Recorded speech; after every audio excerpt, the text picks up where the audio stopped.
process.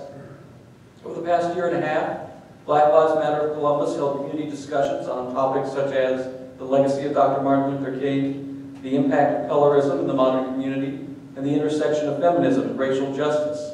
As Tasha mentioned, we organized care packages for local residents of the Brighter Days homeless shelter, organized a Black Arts showcase, hosted a presentation and Q&A session with the Chief of the Columbus Police Department, and organized supply and donation drives for the residents of the Standing Rock Reservation and of Flint, Michigan.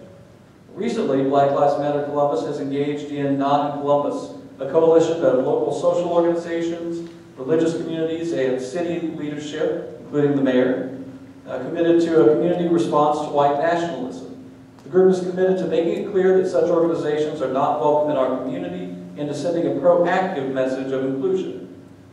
Thomas Pettigrew, a research professor of social psychology at the University of California and a specialist on racial prejudice, has published research that shows that simple contact, being in one another's presence on a regular basis, can increase understanding between the groups. It's our profound hope that Columbus as a community continues its commitment to providing opportunities for this sort of contact and dialogue to occur. Black Lives Matter of Columbus will continue to do its part.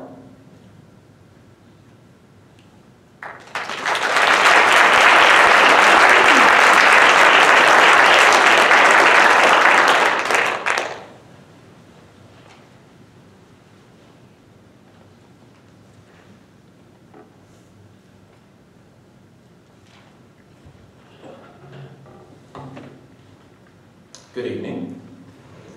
Thanks for allowing me to be a part of this incredible lineup of fellow speakers. When being asked to present on the present, I started thinking to myself, what does that really mean? I guess I don't really ever think about what is the present, what are we actually doing here at this moment. So this gave me a good opportunity to actually take a snapshot of what we've accomplished and what we're going to accomplish. So I've lived in Columbus just over 5 years now, and Columbus is truly one of a kind. Really an amazing place that embraces ideas and change, which is fantastic because there's been a lot of change over the course of these last 5 years. Before I was hired as airport director, there had never been a professionally trained airport staff. So not one of our staff members had a degree in aviation or had even worked at another airport before Columbus. Now we have staff members who hold 3 bachelor's degrees and 1 master's degree in aviation, 2 airport certified employees, a former airfield painter, a licensed electrician, and even a rocket engineer. Not sure what that really has to do with the airport, but it's still pretty cool. Our staff also brings insights and experience from 8 different airports before we came to Columbus, which is good for you as the general public because we've already screwed those other airports up, and we're gonna do it right this time. But our employees truly, really love to work at our airport. As an airport, we've been recognized nationally with 2 snow removal awards, regionally with an Aircraft Rescue and Firefighting Award, and in this state as the 2016 Indiana Airport of the Year. On the air side, we continue to stay busy with over $7 million in FAA grants, including the complete reconstruction of runway 1432, completing it into concrete, and we are one of only 2 airports in the state of Indiana that have both a concrete main runway and a concrete crosswind runway. You'll never guess the other one, so you'll have to ask me later. Our landings and takeoffs, or what we refer to as operations, have steadily increased over the past few years. In 2017, we had 44,531 operations. That's aircraft either taking off or landing. A 20-year high for us, and we're very pleased by that. And that makes the Columbus Airport the 4th busiest airport in the state of Indiana, behind only Indianapolis, Lafayette, and Terre Haute.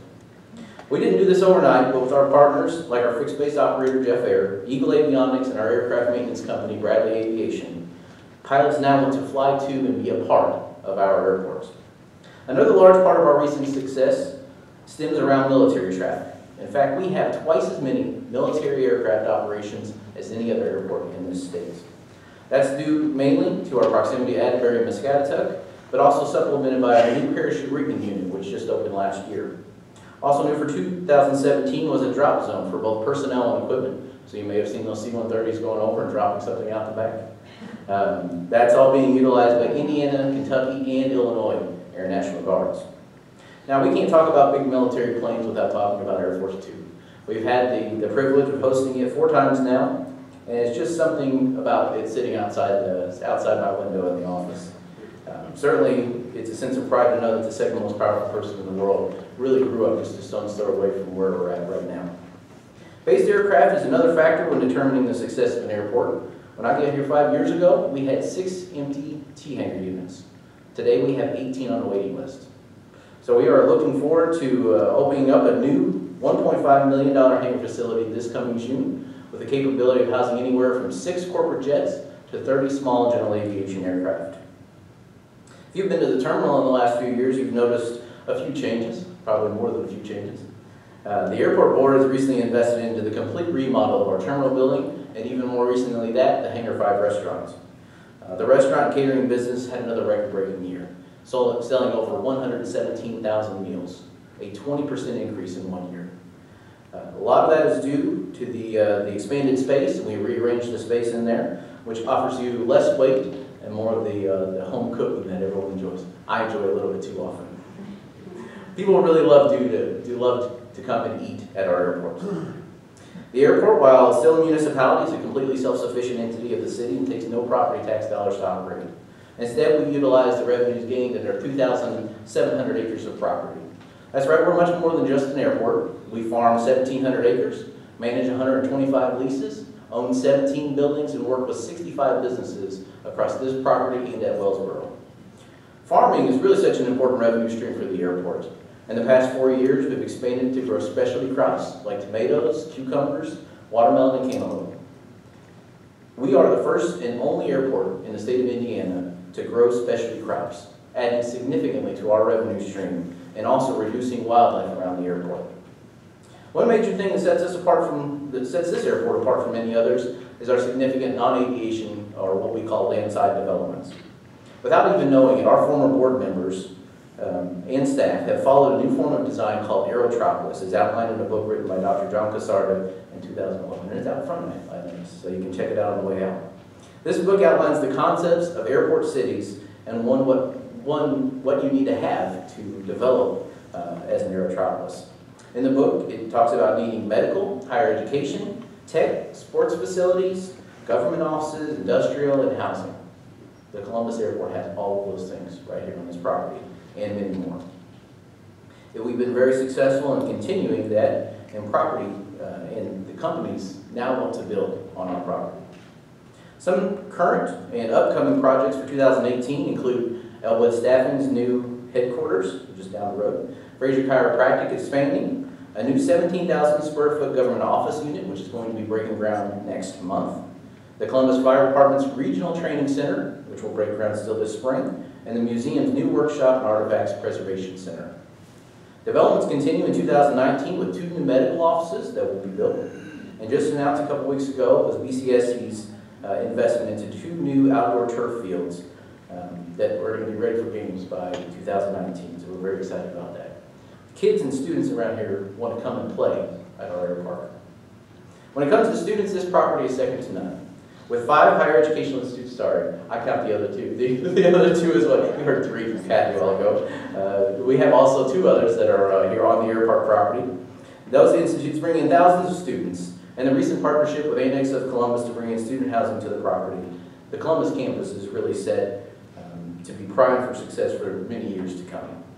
These students who want to live on our property bring a whole new dynamic and will continue to find avenues to develop this area for their benefit. The Columbus Airport is proud to lead the way when it comes to aviation education, launching the Educational Pathways Initiative in 2015. We have partnered with several entities, bringing educational opportunities for elementary school through higher education, and have internally developed and been awarded over $112,000 in educational grants in just the last 2 years.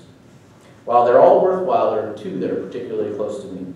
First, Aviation Nation brings high school students from Columbus North, East, and CSA together to build an RV aircraft from the ground up. We started in fall of 2016 and have raised over $40,000 through the generous support of our sponsors. So far, the students have built the main fuselage, the wings, and just last week started on the landing gear. Once completed, the goal is to sell that airplane for a profit and reinvest into the next kit, eventually keeping 1 aircraft for students to be able to do flight training. The thing that I love most about the program is that we, as the mentors, truly believe in the mission. The mentors build the students are the ones who build the plan. Now, I've often said that I come up with some crazy ideas, and most every place would probably throw me out by this point, but Columbus is truly different. So 5 years ago, when I suggested that Ivy Tech start an aviation education program, I was certain to be run out of town. Yeah, I thought so. Yes. So, I mean, how are we ever going to compete with Purdue or Indiana State or Vincennes? Well, we're not only competing, we're excelling at it. We started out with a certificate program, then moved on to a technical certificate, and now have been approved with the Indiana Commission of Higher Education for a full 2-year degree program in both aviation flight and aviation management. That's right, you can go to school right here in Columbus and get your 2-year degree, your associate's degree, and every pilot's license you need to fly commercially in just 2 years. We're also developing an articulation agreement, as well as partnering with airline and charter companies to transition our students directly into the workforce. These students are choosing Ivy Tech, and they want to learn right here on the Columbus Airport property. Beyond the classroom, and again to the benefit of our student transition into the workforce, Columbus leads airports across the state with internship opportunities. Our newly branded Bacalar Scholar program hosts at least 4 interns per year, and we have amassed 30 interns in the last 5 years. 30 interns who have come from a variety of backgrounds, a variety of degree programs, and gained knowledge at our airport and continued on to bigger and better things. Some of the most successful interns are now working for Republic Airways, JetBlue, a PR firm representing the Indianapolis Airport, Trine University, and Ivy Tech with our aviation program chair, Matthew Medley. One way that we put all these interns to good work is by hosting one of the largest free events in Columbus. Aviation Day will be back again this year on June the 9th with a slightly different twist to it, but you'll have to check out our Facebook page later for that one. Another aspect setting us apart from the rest is on the horizon. Thanks to Karen Iverson and the Columbus Visitor Center, Air Park Columbus was chosen as one of 4 destination neighborhoods in Columbus. We're taking the branding idea of thirst design to new heights. Within the next few months, you will start to see new branded road signs, crosswalks, and shelter houses. Once you enter the neighborhood, you'll see new Air Park Columbus signs, special branded markings on the sidewalks, and historical information along the People's Trail. Our goal is to continue to drive home that Air Park Columbus is a special place. A place that we want your business to feel welcome, for your kids to enjoy, and for you to explore. As part of our Airport of the Year win, we created a coin, and I carry it with me every single day. On one side honors our award and was given to each member of our airport board from the past and all of the partners that we've had along the way. On the back of the coin is our Terminal 4 design, the Columbus Dancing Sea, and the words fly, build, work, live, learn, eat, play, and grow. We believe each one of these represents our past, our present, and the future of the Columbus Municipal Airport. Thank you.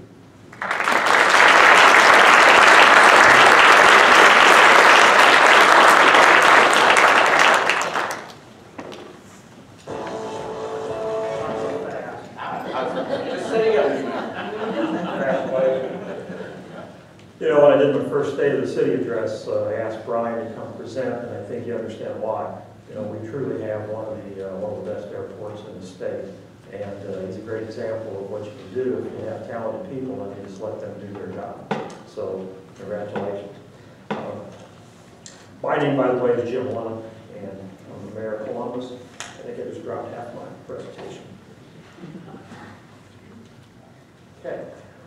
What we're going to do here is talk a little bit about Columbus present, and then at the end, I'm going to play a video that we haven't shared too much in this community, but what this, just to set it up a little bit, Jason Hester, who runs the Economic Development Board, and I travel each year to Asia and or Europe to present Columbus to other communities.